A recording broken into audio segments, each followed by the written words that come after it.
Top quality और consistent performance के लिए सिर्फ सिल्वर पंप। टॉप क्वालिटी और कंसिस्टेंट परफॉर्मेंस के लिए सिर्फ सिल्वर पंप, नाम याद रखना। एसटी कर्मचाऱ्यांचा 56% पगार झाला आणि उर्वरित पगार मात्र अजून झाला नाही। त्यामुळे त्यांच्या मनामध्ये जे आहे ती सगळी दुविधा आहे। या ठिकाणी आपल्यासोबत एसटी कर्मचारी आहेत, संघटनेचे पण पदाधिकारी आहेत। काय त्यांच्या भावना आहेत जाणून घेण्याचा प्रयत्न करूया। अजय हट्टेवारजी आहे, काय सांगाल? 56% पगार झाला, बाकी मुख्य म्हणजे आता तुम्ही सुद्धा म्हटलं की 56% पगार, हा आकडा आणला कुठून? आजपर्यंत आम्ही ऐकलं होतं अब तक 56 इंच छाती, AK-57, 56, 56 टिकली, परंतु हा 56% पगार देऊन एसटी कामगारांची अक्षरशः खिल्ली उडवण्यात येते। 44% पगार बाकी ठेवला आहे। कामगारांचं कसं होणार? 44 डिग्रीमध्ये एसटी कामगार काम करून झाला। आज एवढा तापलेल्या वातावरणात तो पहिलेच तापलेला आहे आणि हा 56% पगार देऊन पुन्हा त्याला तापवलं, त्याची मानसिकता खराब केली, त्याची कुटुंबाची मानसिकता खराब केली। ह्या बिघडलेल्या मानसिकतेमध्ये उद्या जर आमच्या एखाद्या चालक बंधूकडून होऊ नये, जर बिघडलेल्या मानसिकतेमध्ये जर त्याचा हातून एखादा अपघात झाला तर पुन्हा त्यालाच दोषी ठरवणार। तेव्हा शासनाने तात्काळ 44% पगार हा द्यावा। पहिले एसटी कामगार पिचलेला आहे, मागचे हजारो कोटी, मी 100-200 कोटी म्हणत नाही, हजारो कोटी शासनाकडे एसटी कामगारांचे थकीत आहे। 2016 ते 2020चे 2000 कोटीच्या वरती पैसे बॅलन्स आहे, थकीत आहे।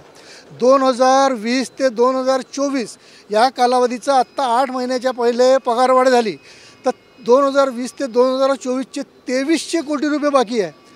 2018 पासूनचा महागाई भत्त्याची थकबाकी आहे।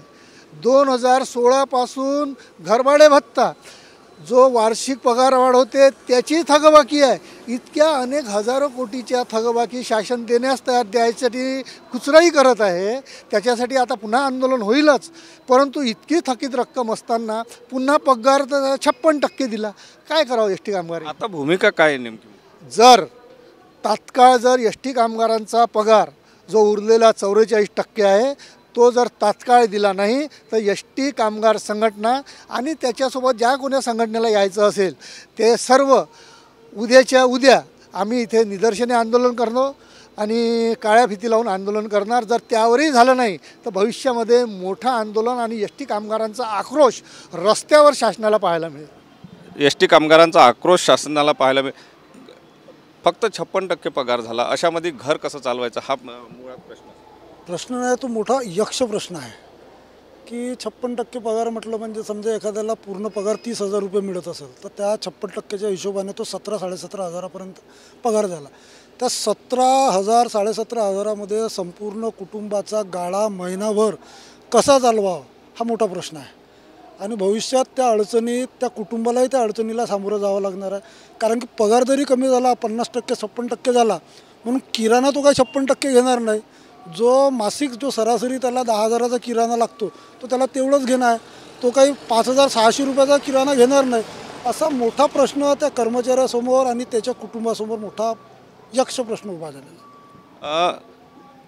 कैसा घर कैसा चला है, एकंदर मोठा यक्ष प्रश्न जो आहे तो यांच्या समोर उभा झालेला आहे आणि त्यामुळे अशामध्ये आता तुमची भूमिका नेमकी काय?